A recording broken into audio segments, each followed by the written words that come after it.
রাজ BJP Amit Shah প্রশাসন পাওয়া বিরাট ব্যাপার। আপনারা এমন করছেন, অমিত শাহ আসছে না মনে হয় বাংলায় গব্বর সিং আসছে।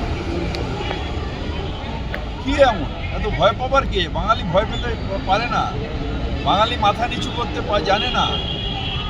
যাই হোক, যাই অত্যাচার হোক, বাঙালি লড়াই করবে। এবং এই অগণতান্ত্রিক SIR এর বিরুদ্ধে বাঙালি গর্জে উঠবে যদি একটাও জেনুইন ভোটারকে বাদ দেওয়ার পরিকল্পনা। আমরা সহিষ্ণুতার পথে চলি, মানে আমরা দুর্বল নই। অমিত শাহ আসবেন যাবেন, কিছু যায় আসে না। ফন্দি করবেন, টিকবে না ফন্দি, কোনো ফন্দি বাংলায় টিকবে না।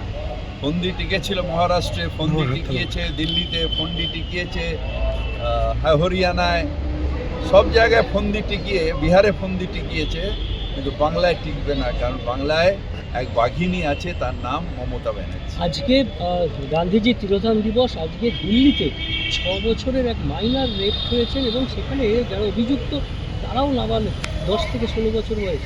কি বলবেন? খুবই অন্যায়, খুবই অন্যায়।